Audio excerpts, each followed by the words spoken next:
간밤 뉴욕 증시를 수놓았던 뜨거운 종목과 이사이트를 정리해봅니다. 이항영의 월가이드 시작합니다. MTN 이항영 전문위원 모셨습니다. 안녕하십니까? 네, 안녕하세요. 네, 안녕하십니까? 오늘은 하스탁보다도 FOMC 얘기를 먼저 좀 나눠야 될 것 같습니다. 어떻게 보셨습니까? 네, 이미 많은 분들의 속보 뉴스 다 보셨고 그렇지만 전반적으로 제가 결론적으로 말씀드릴 수 있는 것은 제롬 파월 의장이 좀 대표로 있는 FOMC의 시각은 바뀐 것이 저는 거의 없다라고 그런 것 보고 같아요. 있고요. 그런 관점에서 주식시장에서 미친 영향도 저는 거의 없었다고 보고 있습니다. 물론 나스닥 좀 더 빠지고 3대 지수가 오늘 좀 떨어졌기 때문에 웬만하면 다 주가 좀 올라가는 법인데 계절적 요인이 강하게 미친다고 어제도 말씀드렸는데요. 여하튼 지금 흘러내리는 그런 구간에서 오늘 시장 영향은 전 크게는 없었다고 보고 있습니다. 다만 그래도 굳이 따지자면 몇 가지의 변화 요인 체크할 부분들 좀 명확해진 건 있죠. 그게 나온 것이 결국 기준금리는 동결했다라는 거, 그리고 예상됐던 거죠. 거의 95, 6%까지 예측이 됐고요.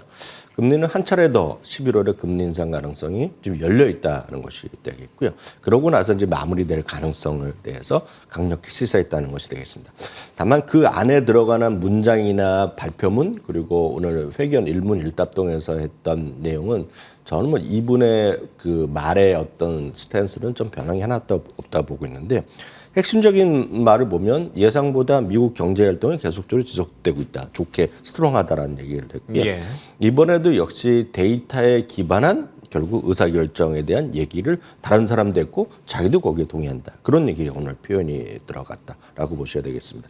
점도표는 그나마 좀 보셔야 될 겁니다. 왜냐하면 3개월에 한 번씩 나오는데 점도표가 6월과 이제 9월이 있는데요. 2023년은 뭐 한 명이 더 늘어났지만 점도표는 올해 거는 변화가 없다라고 보셔야 되겠고요.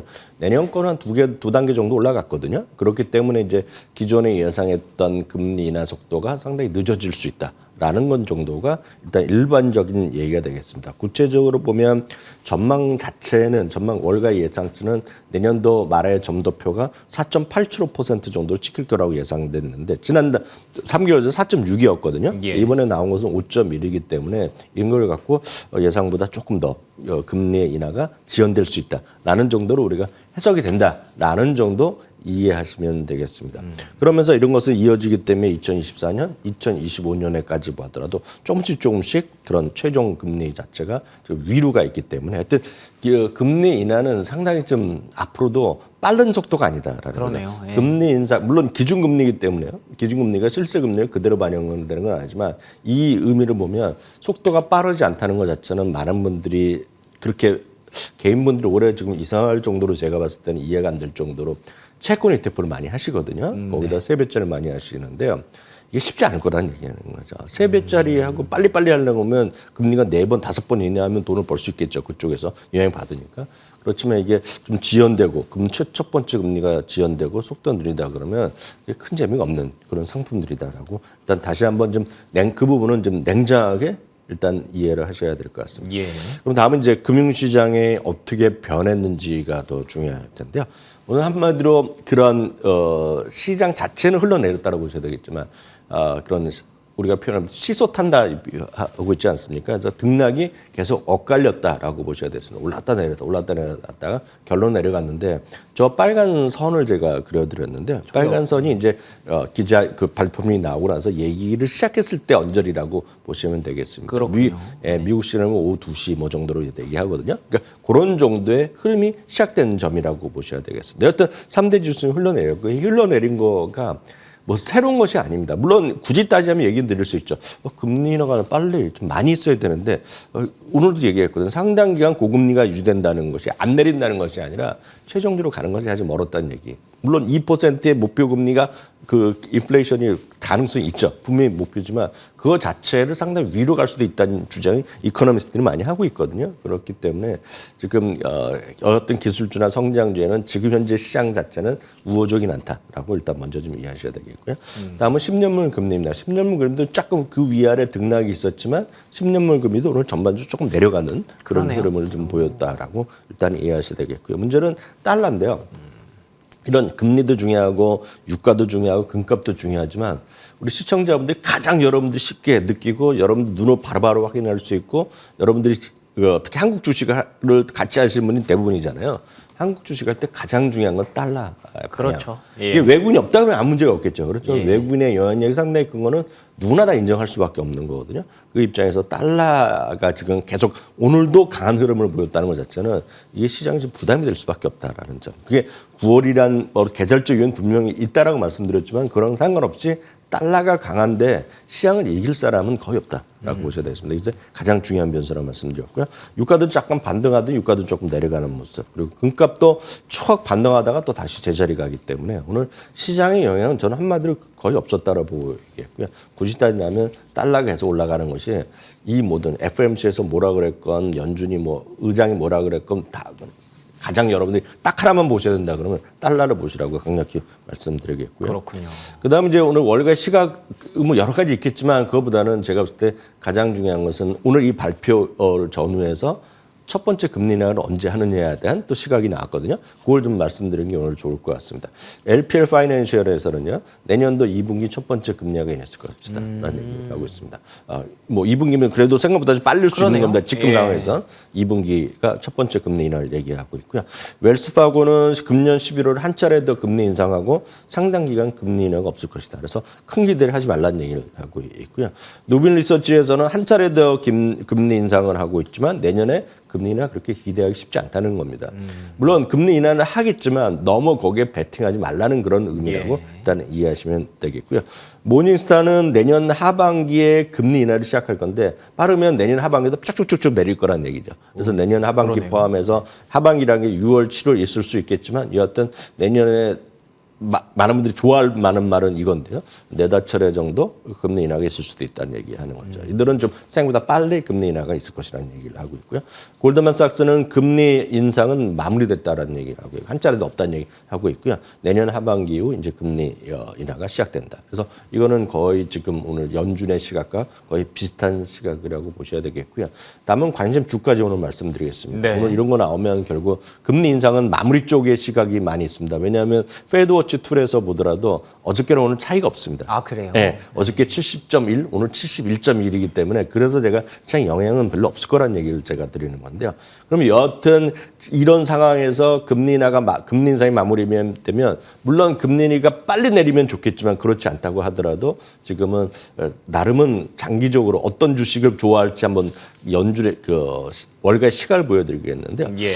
이거 선택은 이제 CNBC에서 한 건데요. 최고가 5% 이내 지금 근접해 있고 그것은 상당히 살아있는 주식을 사라는 얘기입니다. S&P 500이고 투자 의견이 매수이고 목표 주가 10% 이상 남아있는 건데 여기서 가장 중요한 것은 최고가 5% 이내에 있는 겁니다. 그래서 떨어진 주식을 하라는 것이 아니라 지금 시장에서 큰 변화가 없을 거라는 걸 강력히 시사하는 거거든요. 그러네요. 네, 그런 걸 보면 오늘 표부터 보여드리면 표에서 난 주식이 한 15개 정도 주식을 좀 정리해드렸는데요. 예. 이 중에서 여러분들이 좀 쉽게 이해하실 수 있는 것들은 첫 번째는 보험회사입니다. AIG라고 많은 분 들어보셨을 바로 그렇죠. 그 회사인데요. AIG 유명하죠. 예. AIG가 되겠고요. 두 번째는 일단은 의료기기 회사입니다. 요즘 의료기기가 잘 나가는 데도 꽤 있거든요. 보스턴 사이언티픽이 다시 최고가 수준을 가고 있고요. 에머슨 일렉트릭은 이제 그 전자 부품, 전자재, 중장비 그런 것들, 전자계층 이런 회사가 되겠고요. 맥케슨은 여러 번 말씀드렸다시피 맥케슨은 그 약국이라든가 의료기기 유통 관련된 회사로 엄청 좋은 회사라고 말씀드렸는데 이거 다시 최고가 수준을 가고 있겠고요. 그다음에 마스터카드거든요. 그러니까 예. 이런 것들이 여기 보면 IT나 성장주가 있는 게 아니잖아요. 그런 것들이 지금 딱 금리 인상은 끝나가지만 금리 인하가 빠른 금리 인하가 없다라는 거 거기에 방점을 지키면 엄청 떨어지거나 지금 적자 회사 살 일이 아니다라는 얘기를 강력히 시사하는 흐름이다라고 이해하시면 되겠습니다. 알겠습니다. 결론적으로 장중의 변동성은 좀 있었지만 이전과 이후에 크게 달라진 기조가 달라졌다거나 그런 건 없었던 것 같습니다. 그리고 월가에서도 의견은 많이 갈리지만 금리 인상은 거의 마무리가 될 것이다라는 기대감 속에서 관련해서 봐야 될 그런 종목들 쭉 정리해 주셨으니까 놓치신 분들은 캡처해서 또 정리해 보시면 좋을 것 같고요. 자, 그러면 하스탁 빠르게 정리해 보도록 하죠. 오늘의 하스탁 첫 번째는 CBOE 글로벌 마켓입니다. 사실 이럴 때 주목할 만한 종목 아니겠습니까? 그렇죠. CBOE라는 것은 빅스를 하는 옵션 같은 옵션을 주로 하는 거래회사 되겠고요. 한번 저희가 설명드렸다시피 가격은 변하지만 가치는 변하지 않는다는 것을 모토로 잡고 있는 그런 회사입니다. 대표적으로 플랫폼 회사라고 보시면 되겠는데요. 여튼 사상체효과를 다시 좀 가고 있다라고 보셔야 되겠고요. 물론 목표주가 올린 것도 있고 내리는 것도 있지만 그런 어떤 플랫폼 기업 쉽게 우리나라 같은 거래소가 상장될 때 엄청 좋을 거 아닙니까? 그런 느낌이라 보셔야 되겠고요. 참고적으로 CME 그룹 같은 경우에도 주가는 살아있다라고 보셔야 되겠고요. 또 S&P 500이나 그런 뉴욕 증권거래소나 유럽의 증권거래소 다 많이 갖고 있는 것이 인터컨티넨탈 익스체인지입니다. 이건 그냥 전 세계 거래소를 상당히 많이 갖고 있는 것들인데요. 이런 것들도 여러분 해볼 만하다라고 말씀드릴 수 있겠고요. 또 한 개만 더 오늘 말씀드리면 스트라이커거든요. 예, 스트라이커는 약간 스트라이커. 익숙하지 않지만 보스턴 사이언티픽 의료기기이고 여러분들 예를 들어서 그 컴퓨터 그 로봇 의료기기 하면서 또 대표적인 분야들이 인투이티브 서지컬인데요.